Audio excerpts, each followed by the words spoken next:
Let's start lesson number 16, economic liberalization and globalization.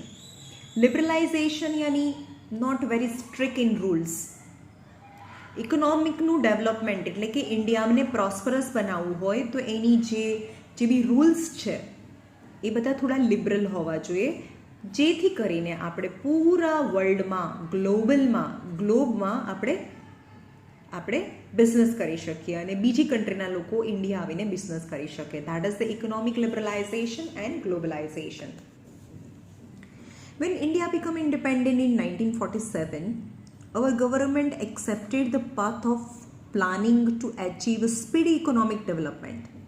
એને Indian ગવર્મેન્ટે એવો રસ્તો લીધો કે ઇન્ડિયામાં બહુ ફટાફટ પૈસાવાળું બની જાય, ઇકોનોમિક ડેવલપમેન્ટ થઈ જાય.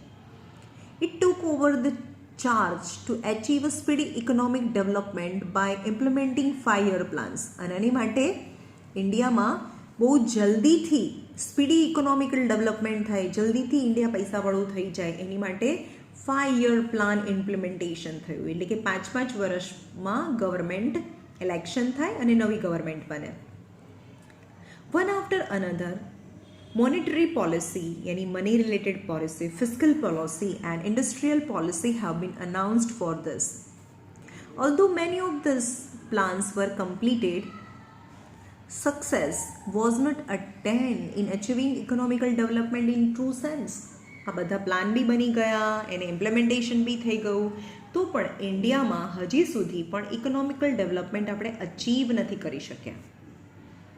Hereby the government investigated the cause for the failure. અને ગવર્મેન્ટ ઇન્વેસ્ટિગેશન કરે છે કે કેમ ફેલ થઈ ગયા આપણે, ઇન્ડિયા પૈસાવાળું કેમ ન બન્યું, ઇકોનોમિકલ ડેવલપમેન્ટ કેમ ન થયું ઇન્ડિયામાં. And determine to give new form to a different economical policies. એટલે કે એને બદલીને એને સ્ટડી કરે છે કે ક્યાં ફેલ થઈ ગયા અને એમાં ચેન્જીસ લાવે છે અને different economical policies in order to rectified the error. Rectified yani to clarify, to correct the error done in the past. એટલે કે પાસ્ટમાં જે પણ એરર થઈ છે, જે બી મિસ્ટેક થઈ છે, એને રેક્ટિફાઈડ એને કરેક્ટ કરવાની ટ્રાય કરે છે. In that regard, in industrial policy of 1991, such economical reforms were implemented which could strengthen the economical development, which are known as the liberalization, privatization and globalization. એટલે કે 1991માં જે પણ ઇકોનોમિકલ ચેન્જીસ થયા, reform થયા, ઇન્ડિયામાં જે પણ ચેન્જીસ થયા, રિફોર્મ મતલબ ચેન્જ થયા અને ઇમ્પ્લિમેન્ટ થયા, ઇમ્પ્લિમેન્ટ એટલે એને ફોલો કરવામાં આવ્યા એ ચેન્જીસને, અને જે હતા liberalisation, privatisation and globalisation. Now economic liberalisation, પહેલાં આપણે બધાના મતલબ સમજીએ. ઇકોનોમિક લિબરલાઇઝેશન કોને કહેવાય? લિબરલ થવું, બહુ સ્ટ્રિક્ટ રૂલ નહીં બનાવવા. ગવર્મેન્ટ ગ્રેજ્યુઅલી રિડ્યુસીસ ધ રેસ્ટ્રિક્શન્સને ઓછા કરતા ગયું. એન્ડ કંટ્રોલ, રેસ્ટ્રિક્શન અને કંટ્રોલ, જે બી કંટ્રોલ છે એને ગ્રેજ્યુઅલી ઓછા કરતા ગયું. એન્ડ ઇમ્પોઝડ ઓન પ્રાઇવેટ સેક્ટર, એટલે કે પ્રાઇવેટ સેક્ટર ઉપર જે કંટ્રોલ હતા, રેસ્ટ્રિક્શન્સ હતા, એને ઓછા કરતા ગયું. And encourage economical development. This is known as economical liberalization. હવે તમને પૂછે કે what is economic liberalization? લિબરલાઇઝેશન મતલબ જે પ્રાઇવેટ સેક્ટરમાં જે બી રેસ્ટ્રિક્શન્સ હતા એને ઓછા કર્યા, એને ઇકોનોમિકલ લિબરલાઇઝેશન કહેવાય. Main economic reform related to liberalization which we had made in earlier period was as follow. કયા સ્ટેપ્સ લીધા છે ઇકોનોમિકલ લિબરલાઇઝેશનમાં? There were reservation for 18 industries. 18 industry માટે રિઝર્વેશન છે. For this industries other than them, compulsion to take government permission was eliminated. ખાલી 18 industries એવી છે કે જેને ચાલુ કરવી હોય તો તમારે ગવર્મેન્ટની પરમિશન લેવી પડે, પણ એના સિવાયની કોઈ પણ ઇન્ડસ્ટ્રીઝ છે એમાં compulsion two take government permission was eliminated. એટલે કે હવે પહેલાં ગવર્મેન્ટની પરમિશન લેવી પડતી હતી, પણ હવે તમારે એવી ઇન્ડસ્ટ્રી ચાલુ કરવું હોય તો ગવર્મેન્ટની પરમિશન ના લેવી પડે. Areas other than the railway, atomic energy અને defence were open for the private sector. એટલે કે ખાલી આ 3 સેક્ટર સિવાય કોઈ પણ સેક્ટરની અંદર પ્રાઇવેટ સેક્ટરને પણ વેલકમ કરવામાં આવ્યા. Tradition of compulsory registration four industries war cancelled, એટલે કે કોઈ પણ ઇન્ડસ્ટ્રી ચાલુ કરવી હોય તો એનું રજિસ્ટ્રેશન કરાવવું પડે તમારે ગવર્મેન્ટની ઓફિસમાં, તો એ બધું કેન્સલ કરી નાખ્યું. Provision to take government permission for setting up industries which do not cause pollution, એટલે કે કોઈ પણ ઇન્ડસ્ટ્રીઝ છે એ પોલ્યુશન કરતી જ નથી તો એની માટે તમારે ગવર્મેન્ટની પરમિશન લેવાની જરૂર નથી. પણ પહેલાં પરમિશન લેવી પડતી હતી, પણ હવે જો તમારી ઇન્ડસ્ટ્રીમાંથી કોઈ પણ પોલ્યુશન નથી નીકળતું તો there is no need to take the permission of the government and are not hazardous for the environment was cancel, એટલે કે પહેલાં પરમિશન લેવી પડતી હતી એ હવે કેન્સલ કરી દેવામાં આવી. નાઉ એડવાન્ટેજીસ ઓફ લિબરલાઇઝેશન. લિબરલાઇઝેશનના ફાયદા કયા? લિબરલ હોય કન્ટ્રી તો ફાયદા કયા? બધા પોતપોતાનો બિઝનેસ છે બહુ જલ્દીથી ખોલી શકે, ગવર્મેન્ટની પરમિશન બી નહીં લેવાની, right. As a result of liberalization, the private sector got an opportunity to make unconstrained मतलब undisturbed development, which led to increase in production. ગવર્મેન્ટની કોઈ ઇન્ટરફિયર જ નહીં તો પ્રોડક્શન વધવા લાગ્યું. Because of accepting policy of liberalization, global trade, global એટલે પૂરી વર્લ્ડના અલગ અલગ કન્ટ્રીઝ વચ્ચે ટ્રેડ સ્ટાર્ટિંગ ગેટિંગ ઇમ્પટસ યાની અસલરેશન થયું, એનું જે ટ્રેડ છે એ વધ્યો and there has been increase in global trade. Because of the increase in foreign trade, there has been increase in reserves of the foreign exchange, એટલે કે આપણે ફોરેન કન્ટ્રીઝ સાથે જો બિઝનેસ કરવા લાગ્યા તો ફોરેન કન્ટ્રીનું જે મની છે એ ઇન્ડિયામાં આવવા લાગ્યું, એટલે કે ઇન્ડિયાની અંદર વધવા લાગ્યું શું? ફોરેન એક્સચેન્જ, એટલે કે ફોરેન કન્ટ્રીનું money. Internal infrastructure facilities increase due to liberalisation, એટલે કે ઇન્ટરનલી કન્ટ્રીની અંદર પણ ઇન્ફ્રાસ્ટ્રક્ચર એટલે શાળા, રોડ, રસ્તા, બસ સ્ટોપ એ બધું બનવા લાગ્યું because of this liberalisation. Now, what are the disadvantages of the liberalization? Despite decrease in restriction, monopoly could not be checked. Monopoly છે ને, કોઈ ધંધામાં કોઈની માસ્ટરી છે તો એ તમે રોકી ના શકો લિબરલાઇઝેશનથી. As focus has only paid on the industrial sector, એટલે ગવર્મેન્ટ છે એણે ખાલી ઇન્ડસ્ટ્રીયલ સેક્ટરના ડેવલપમેન્ટ માટે જ આ ફોકસ કર્યું છે લિબરલાઇઝેશનનું. So India remain backward in the development of agriculture field, એટલે ખાલી ઇન્ડસ્ટ્રીને ફોકસ કર્યું છે તો ઇન્ડસ્ટ્રીનું ડેવલપમેન્ટ થાય પણ એગ્રીકલ્ચરનું ડેવલપમેન્ટ ના થાય. There has been increase in disparity in the income. Disparity એટલે inequality in the income. એને લીધે જે પ્રાઇવેટ સેક્ટરવાળા લોકો છે પોતાની ફેક્ટરી ચલાવવા લાગે, નવી ફેક્ટરી બનાવવા લાગે તો જે પૈસાદાર છે વધારે પૈસાદાર બનવા લાગ્યા. સો there may increase in disparity and inequality in the income. Because of increase in the import and decrease in export, foreign debt has been increased. પણ આપણે લિબરલાઇઝેશન કર્યું એટલે કે આપણો માલ છે એ ફોરેનની અંદર વેચી શકીએ અને ફોરેનનો માલ આપણે ખરીદી શકીએ. પણ ઇન્ડિયામાં રિવર્સ થાય છે, પોઝિટિવ ટ્રેડ નથી. ઇન્ડિયામાંથી જેટલું આપણે ઇમ્પોર્ટ કરીએ છીએ, જેટલું બહારથી વસ્તુ આપણે લાવીએ છીએ એના કરતાં બહુ ઓછી આપણે બીજી કન્ટ્રીને વેચીએ છીએ. એટલે કે કોઈ પણ વસ્તુ ખરીદવામાં ઇન્ડિયાના પૈસા જાય છે પણ ફોરેન એક્સચેન્જ ઇન્ડિયામાં આવતું નથી, એટલે કે ઇન્ડિયાનું જે ડેપ્થ છે, દેવું છે એ વધતું જાય છે. Right, this is all about liberalisation. Now પ્રાઇવેટાઇઝેશનનો મતલબ ગવર્મેન્ટ એમાં કોઈ ઇન્ટરફિયર ના કરે, એને પ્રાઇવેટાઇઝેશન કહેવાય. Privatization means the process in which the ownership and management of the industrial unit under the state control is handed over or the transfer to the private sector. એટલે કે પહેલાં જે સેક્ટર છે સ્ટેટના કંટ્રોલમાં હતું, સ્ટેટ ગવર્મેન્ટના કંટ્રોલમાં હતું, ઇઝ હેન્ડેડ ઓવર, એટલે કે એને આપી દેવામાં આવે. કોને? Private sector. પહેલાંના જમાનામાં શું હતું? રોડ રસ્તા બનાવવાનું હતું તો ગવર્મેન્ટ બનાવતી હતી, પણ હવે ટેન્ડર ભરાય, જે લોકો સૌથી ઓછા ભાવે રોડ બનાવવા તૈયાર થઈ જાય તો બધો જે રોડ બનાવવાનો જે કોન્ટ્રાક્ટ છે એ પ્રાઇવેટ સેક્ટરને આપી દે. That is the privatisation. Firstly, those areas which were reserved for a public sector are open for the private sector. એટલે કે પહેલાં જે સેક્ટર જેમ કે રોડ બનાવવું, હોસ્પિટલ બનાવવી, ગવર્મેન્ટ હોસ્પિટલ બનાવવી, ગવર્મેન્ટ સ્કૂલ બનાવવી, તો એ બધું એક પબ્લિક સેક્ટરમાં આવતું હતું. પણ હવે this sector open for the private sector. State keeps the ownership of a state owned companies under its control. એટલે કે પહેલા જે સ્ટેટ છે keeps the ownership of the state owned companies under its control. એટલે કે owned companies, જે company છે જેની માલિક અથવા જેનું કંટ્રોલ છે એ સ્ટેટ રાખતું હતું, સ્ટેટ ગવર્મેન્ટ રાખતું હતું. But now it gives the change in management, એનું જે મેનેજમેન્ટ છે એ ચેન્જ થઈ ગયું અને એને પ્રાઇવેટ કંપનીઝને આપી દીધું. Or state keeps the management its own hand and gives the ownership to the private sector. Management પોતે કરે પણ ઓનરશિપ છે પ્રાઇવેટની થઈ જાય. સમજમાં આવે છે? સ્ટેટ કીપ્સ ધ ઓનરશિપ, કાં તો સ્ટેટ ઓનરશિપ રાખે અને મેનેજમેન્ટ છે એ પ્રાઇવેટ સેક્ટરને આપી દે. સમજમાં? ઓનરશિપ અને મેનેજમેન્ટની વાત થઈ ગઈ. કાં તો ઓનરશિપ ગવર્મેન્ટ રાખે અને મેનેજમેન્ટ છે એ પ્રાઇવેટ સેક્ટરને આપી દે, અથવા તો મેનેજમેન્ટ છે એ સ્ટેટ રાખે અને ઓનરશિપ છે એ પ્રાઇવેટ સેક્ટરને આપી દે. Right?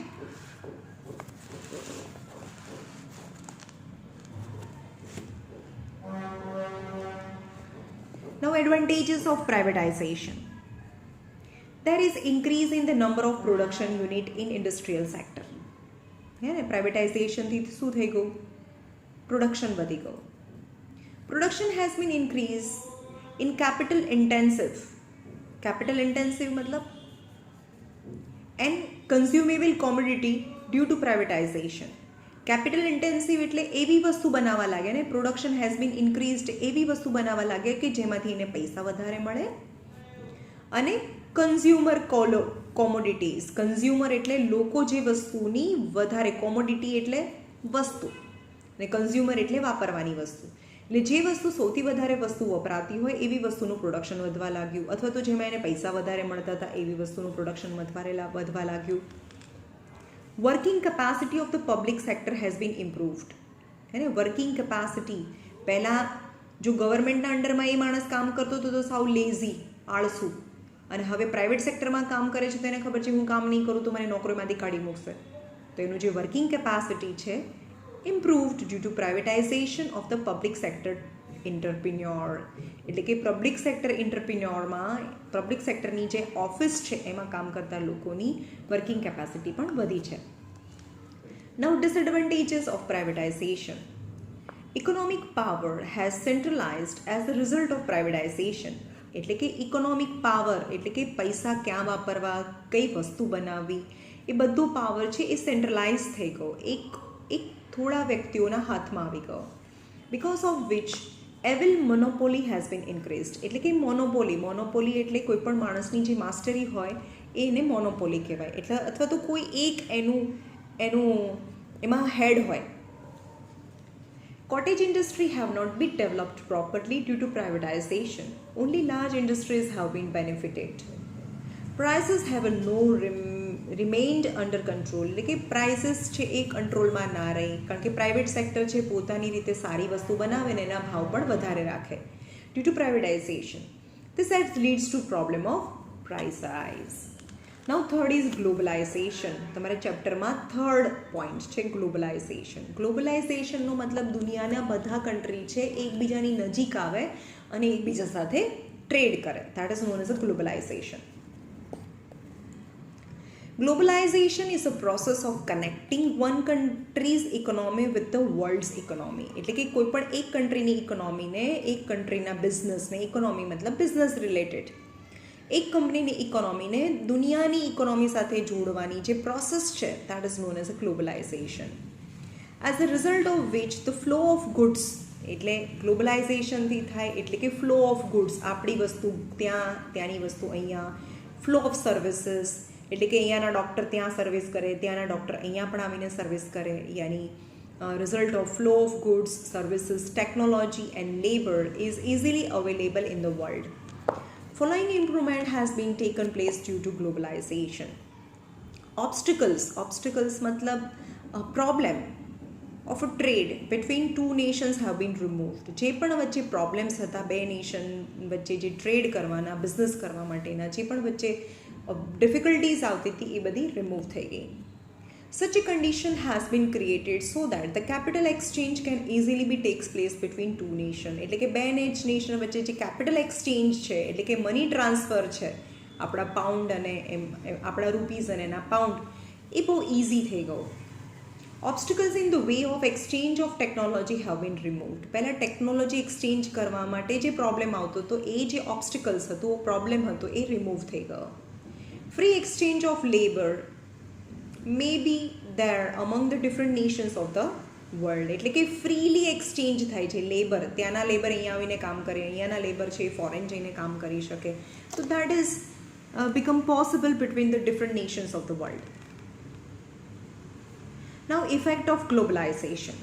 Effect of globalization. Mixed effect of globalization have been there on Indian economy. Many advantage and some disadvantage are there with as under follow. Advantages. Foreign direct investment FDI is encouraged due to globalization. Foreign direct investment એટલે કે તમારી પાસે પૈસા છે તો તમે અત્યારે અમેરિકાના શેર માર્કેટમાં પણ તમે પૈસા રોકી શકો. That is the foreign direct investment is encouraged due to globalisation.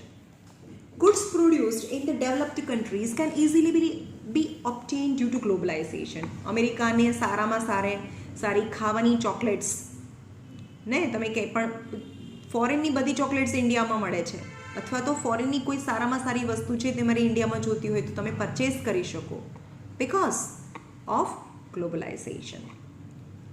Developing countries like India can withstand competition in an international level due to globalization. એટલે developing countries like India can withstand this competition. આપણે એની કોમ્પિટિશનમાં ભાગ લઈ શકીએ અને સારી વસ્તુ બનાવતા થઈએ. ઇન્ડિયા જેવી જે ડેવલપિંગ કન્ટ્રીઝ છે એને ખબર પડે કે દુનિયામાં કેવી વસ્તુ બને છે અને આપણે એ કોમ્પિટિશનને વિથસ્ટેન્ડ કરી શકીએ at a international level due to globalisation. Now disadvantages. ગ્લોબલાઇઝેશનના ગેરફાયદા કયા છે?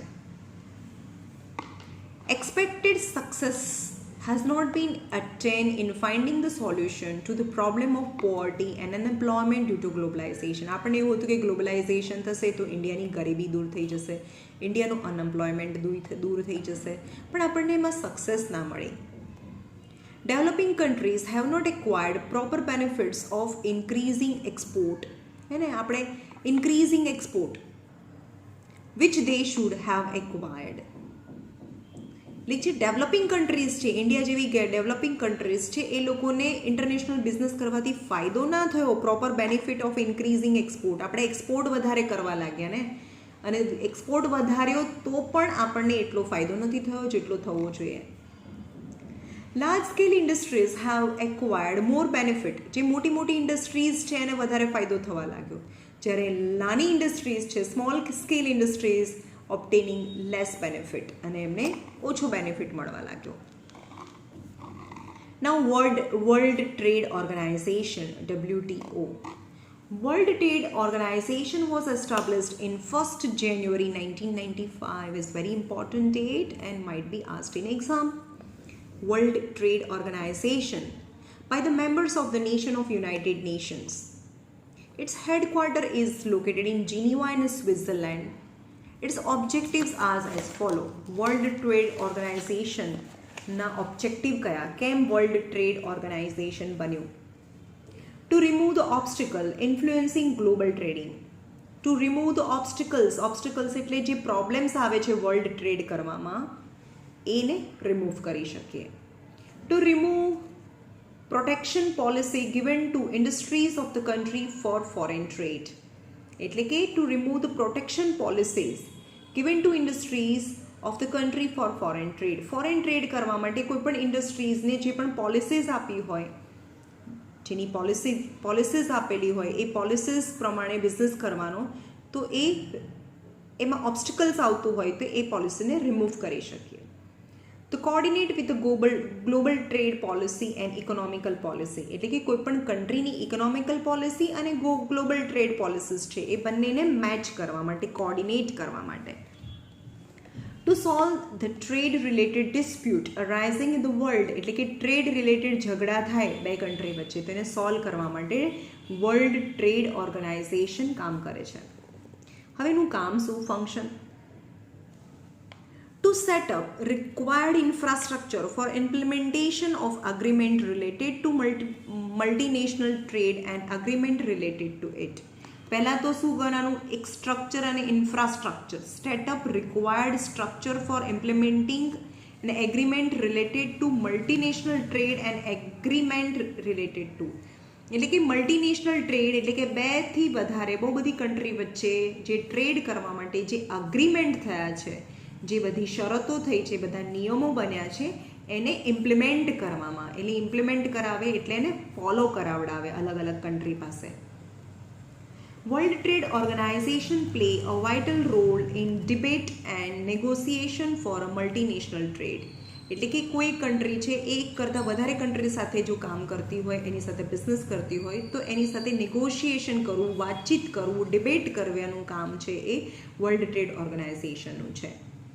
World trade organisation encourage unbias international trade. Unbias એટલે અનફેર, ભેદભાવ ભર્યો. જેમ કે ચાઇના છે, આપણને જેટલા પૈસામાં આપે એના કરતાં અમેરિકાને વધારે પૈસામાં વેચતું હોય કોઈ પણ વસ્તુ. There is unbias trade. Different nations follow their own national policy. It observe them and suggest required improvement. એટલે દરેક અલગ અલગ કન્ટ્રીની જે બિઝનેસ પોલિસીસ છે અલગ અલગ હોય, પણ વર્લ્ડ ટ્રેડ ઓર્ગેનાઇઝેશન છે બધી કન્ટ્રીની બિઝનેસ પોલિસી છે એને ઓબ્ઝર્વ કરે અને એમાં કોઈ પણ સજેશન હોય કે હા ભાઈ તમારે તમારી બિઝનેસ પોલિસીમાં આ ચેન્જ કરી શકો તો એ સજેશન આપે. Impact on Indian economy. World trade ઓર્ગેનાઇઝેશનનું ઇમ્પેક્ટ શું પડ્યું ઇન્ડિયન ઇકોનોમીમાં? India is a member of this world trade organisation since its inception. જ્યારથી એ બન્યું છે ત્યારથી એનું મેમ્બર છે India. So what will be the impact of this organization on India, or what type of the benefits would India acquired are discussed below. ઇન્ડિયામાં world trade ઓર્ગેનાઇઝેશનથી કયા ફાયદા થયા છે? India's contribution to the world trade was 5%. ઇન્ડિયાનું contribution છે world ટ્રેડમાં, આપણે ઇન્ટરનેશનલ બિઝનેસ ખાલી 5% કરીએ છીએ. Our export has increased tremendously due to increase in international trade, and as a result, India's contribution to the world trade has been increased to 1%. એટલે કે India છે પહેલાં 5% જેટલું ટ્રેડ કરતું હતું, પણ WTOના અંડરમાં આવીને હવે 1% જેટલું ટ્રેડ છે એ ઇન્ક્રીઝ થયો છે. Being member of WTO, export of ready-made clothes of our country has been increased. એટલે કે WTO વર્લ્ડ ટ્રેડ ઓર્ગેનાઇઝેશનના મેમ્બર બન્યા પછી આપણે તૈયાર કપડાં છે, રેડીમેડ ક્લોથ્સ છે, એને એક્સપોર્ટ કરતાં વધારે એક્સપોર્ટ કરવા લાગ્યા છે.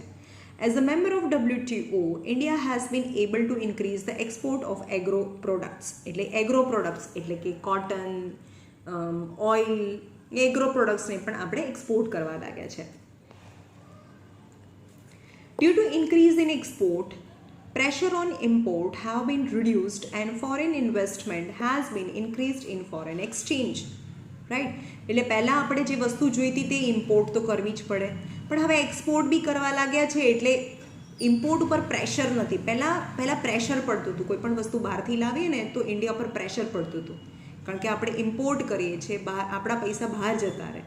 પણ હવે આપણે import as well as export બંને કરીએ છીએ, તો pressure on import has been decreased and foreign investment has been increase. એટલે ફોરેનમાં આપણે ઇન્વેસ્ટ પણ વધારે કરવા લાગ્યા છે ને આપણું ફોરેન એક્સચેન્જ પણ ફોરેન એક્સચેન્જ એટલે share market. Thus, as a member of World Trade Organization, India will not only get above mentioned benefits but also comply with some conditions. It is especially depend on how fast India increase its infrastructure facility and how developed countries treat India. એટલે કે India જ્યારથી world trade ઓર્ગેનાઇઝેશનનો member બન્યું છે ત્યારથી ઇન્ડિયાની અંદર infrastructure છે, એટલે રોડ, રસ્તા, બધી બિલ્ડિંગ એ બધી બનાવવાનું થોડું ફાસ્ટ થઈ ગયું છે. And how developed countries treat India, અને બીજી જે ડેવલપ્ડ કન્ટ્રી છે, અમેરિકા છે, ઇંગ્લેન્ડ છે, એ ઇન્ડિયા સાથેનું એનું વર્તન છે, એનું ટ્રીટ છે, એ કેવી રીતે ટ્રીટ કરે છે એ બદલાઈ ગયું છે. Now sustainable development is very important. આપણે ડેવલપમેન્ટ તો કરીએ પણ આપણા સ્વાર્થથી બધા ઝાડ કાપી નાખીને બધું વુડ લઈ લઈએ તો that is not sustainable development. Sustainable ડેવલપમેન્ટનો મતલબ થાય કે અત્યારે જે રિસોર્સિસ પ્રેઝન્ટ છે, આપણી પાસે રિસોર્સિસ છે, એ રિસોર્સિસનો એવી રીતે ઉપયોગ કરીએ કે આપણને બેનિફિશિયલ પણ રહે અને એ આપણે એટલા જ રિસોર્સિસ યુઝ કરીએ કે થોડા બચાવીને રાખીએ અને ફ્યુચર જનરેશન માટે કામમાં પણ આવવા જોઈએ. ફ્યુચર જનરેશન માટે રિસોર્સિસ વધવા જોઈએ. એવી રીતે જે ડેવલપમેન્ટ કરીએ એને સસ્ટેનેબલ ડેવલપમેન્ટ કરીએ.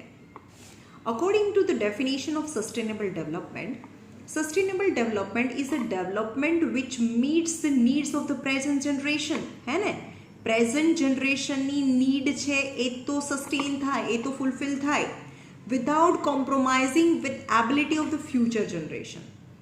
સમજમાં આવ્યું? પણ ફ્યુચર જનરેશનની જે નીડ છે એની સાથે કોઈ કોમ્પ્રોમાઇઝ કરવું ના પડે to meet there on needs is a definition sustainable development.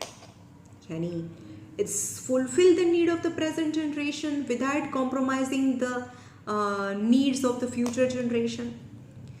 Thus the idea of sustainable development developed because of the extreme effect on the nature. એટલે કે અત્યારે આપણી ડિમાન્ડ એટલી બધી વધી ગઈ છે તો જંગલ કાપવા લાગ્યા છે, એટલા બધા વ્હીકલ્સ બનાવી દીધા છે, એટલું બધું પોલ્યુશન્સ ફેલાવી દીધું છે કે આપણું તો ડેવલપમેન્ટ થાય છે, આપણે ફેક્ટરી બનાવી દીધી, ફેક્ટરી બનાવી, બહુ બધી ફેક્ટરી બનાવી દીધી એટલે એમાંથી પોલ્યુશન બી થાય. તો આપણું તો ડેવલપમેન્ટ થાય છે પણ નેચર છે એનાથી અફેક્ટ થાય છે. Near human habitats and man created cover that is environment. Habitat and man create cover, that is environment. The way and the speed with which the present generation is developing, અત્યારે જે present generation જેટલી સ્પીડથી એનું development કરી રહી છે, it can not be maintain the future. એ એનું future maintain નથી કરતું. જે બે રિસોર્સિસ છે બધા યુઝ કરી લઈએ છીએ. There is a fear that the luxury which present generation is enjoying may not be there for the future generation. એટલે કે અત્યારે જે પ્રેઝન્ટ જનરેશનને જે લક્ઝરી છે, જે લાઈફની ક્વોલિટી છે, તો જે ફ્યુચર જનરેશન છે એની માટે તો કોઈ રિસોર્સ જ નહીં વધે, તો એની જે લાઈફ છે બહુ ખરાબ હશે. There is a tremendous decrease in natural resources. પણ આપણે જે અત્યારે આપણું ડેવલપમેન્ટ કરવા માટે આપણે શું કરી રહ્યા છે, અત્યારે નેચરલ રિસોર્સિસ છે અર્થની અંદરથી call, petroleum, different types of metals, cutting of trees and forest, destroying of the forest to do our development. આપણા ડેવલપમેન્ટ માટે આપણે આ નેચરલ રિસોર્સિસ છે એને ટ્રેમેન્ડસલી બહુ બધા વાપરી રહ્યા છે. Due to economical development and their quality is also deteriorating. અથવા તો એન્વાયરમેન્ટ છે પણ એની એન્વાયરમેન્ટની ક્વોલિટી ખરાબ થઈ ગઈ ને, એટલું બધું પોલ્યુશન, ડિટોરિએટિંગ એટલે ડિક્રીઝિંગ, આપણે એની ક્વોલિટી ખરાબ કરી રહ્યા છે. In this condition, there is a need to change the idea of the development. તો આપણે અત્યારે ડેવલપમેન્ટનો જે આઈડિયા છે એને થોડો ચેન્જ કરી દેવો પડે. આઈડિયા ઓફ સસ્ટેનેબલ, ખાલી ડેવલપમેન્ટને બદલે સસ્ટેનેબલ ડેવલપમેન્ટનો આઈડિયા છે એ આપણે ફોલો કરવો જોઈએ. Is suited because the present development and its effect on the environment.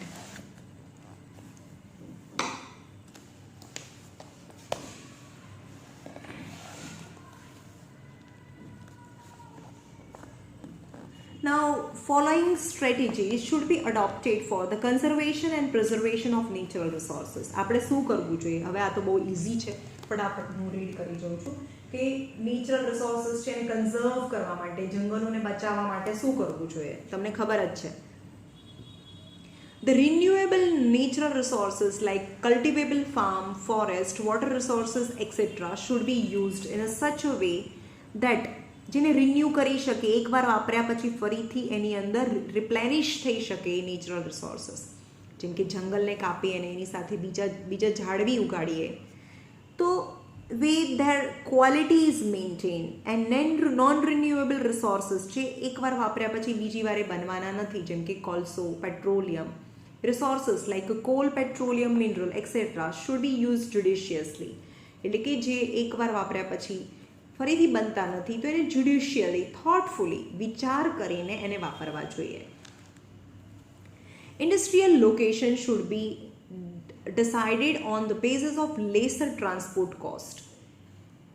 A sincere attempt should be made to achieve eco-friendly development. એટલે કે જે ઇન્ડસ્ટ્રીઝનું લોકેશન છે on the basis of lesser transportation cost. lesser transportation cost નો મતલબ થાય જ્યાં કોલસો નીકળતો હોય ને એની બાજુમાં જ કોલસાની રિલેટેડ સપોઝ કોઈ કોલસાને સળગાવીને ઇલેક્ટ્રિસિટી જનરેટ કરીએ તો જ્યાંથી કોલસો નીકળે છે એની બાજુમાં જ પાવર સ્ટેશન છે એસ્ટાબ્લિશ કરવું જોઈએ તો કોલસાને ટ્રાન્સપોર્ટ કરીને બહુ દૂર સુધી લઈ જવો ન પડે right. Those resources which can be used in more than one way should be utilized in a different way, such as the different irrigation system are utilized for more than one purpose. Producing electricity, flood control, transportation, etc. સમજ માં એક resource છે જેમ કે વોટરની વાત કરીએ પાણી છે એનો ઉપયોગ આપણે કઈ રીતે કરી શકીએ ઇરિગેશન પણ થાય એ જ પાણીના ઉપયોગથી આપણે ઇલેક્ટ્રિસિટી બી જનરેટ કરી શકીએ ડેમમાંથી પાણી ઉપરથી નીચે પડે રાઈટ. ફ્લડનું પણ કંટ્રોલ થાય so same resource which can be used more than one way પાણી છે water can be used more than one way and should be utilised in a different ways like irrigation producing electricity, flood control, transportation, etc. Natural resources should not be wasted. Controls should be laid on an unplanned disposable of industrial waste. એટલે કે ઇન્ડસ્ટ્રીમાંથી જે waste નીકળે છે ઇન્ડસ્ટ્રીનો જે કચરો નીકળે છે એને ડિસ્પોઝ કરવું એટલે કચરા પેટીમાં ફેંકવું એ અનપ્લાન હોય તો એને કંટ્રોલ કરવું જોઈએ એ પ્લાનિંગથી એને ફેંકવો જોઈએ. Industrial waste, poisonous chemical and increasing slum. Stress should be laid on a use of non-conventional energy resources. Non-conventional energy resources મતલબ અત્યારે કન્વેક્શન એટલે રિવાજ નોન કન્વેક્શનલ એટલે રિવાજિક નથી અત્યાર સુધી આપણે એને યુઝ નથી કરતા એવો એનર્જીનો રિસોર્સને યુઝ કરવા માટે સ્ટ્રેસ આપવું જોઈએ ઇમ્પોર્ટન્સ આપવું જોઈએ જેમ કે વિન્ડ એનર્જી અથવા તો સોલર એનર્જીને યુઝ કરવા પર સ્ટ્રેસ મૂકવો જોઈએ. Step taken to protect environment ગવર્મેન્ટે કયા સ્ટેપ્સ લીધા છે એન્વાયરમેન્ટને પ્રોટેક્શન માટે. For the first time the earth conference was organised in 1972 at Stockholm in સ્વીડનમાં પહેલી વખતે એક એવી મિટિંગ થઈ કોન્ફરન્સ થઈ જેનું નામ અર્થ કોન્ફરન્સ હતું. Then after, from time to time, convention and the camp have been organized for protection of environment. અને પછી ટાઈમ ટુ ટાઈમ એવા કેમ્પ થતા રહે એવી મિટિંગો થતી રહે કે જેનાથી એન્વાયરમેન્ટનું પ્રોટેક્શન થાય at a global level in which it was decided to take different steps for the environmental protection. India is also involved in this global effort. India પણ એના આ ગ્લોબલ એફર્ટની અંદર એનો રોલ પ્લે કરે છે. Government is also making different efforts at the national level that is information about pollution condition of different cities of nation is presented.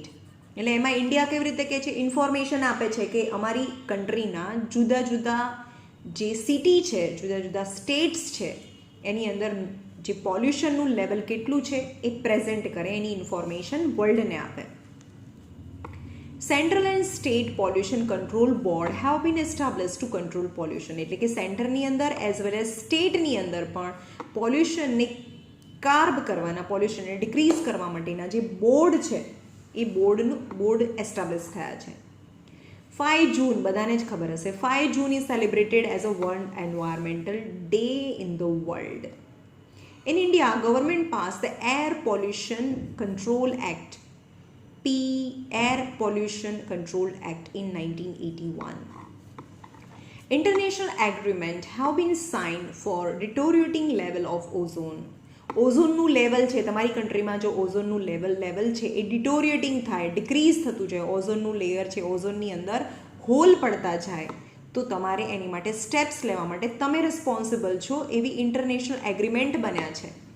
Disposal of nuclear waste and maintaining of a biodiversity, એટલે કે biodiversity એટલે તમારી કન્ટ્રીની અંદર જે અલગ અલગ ટાઈપના animals અને બર્ડ્સ છે એની સ્પીસીસ છે એ જીવતી રહે એ માટેના જે એફર્ટ્સ છે એ કોઈ પર્ટિક્યુલર નેશને જ કરવાના રહે. Thus, the conservation of environment is everyone's responsibility. If we do not control pollution, no doubt the life on the earth will be doomed soon. યાની એન્ડ soon. ડૂમ થઈ જશે એટલે કે ઇન્ડિયામાં દુનિયામાંથી લાઈફ છે એ ખતમ થઈ જશે જો આ પોલ્યુશનને આપણે કંટ્રોલ નહીં કરીએ તો. ઓકે.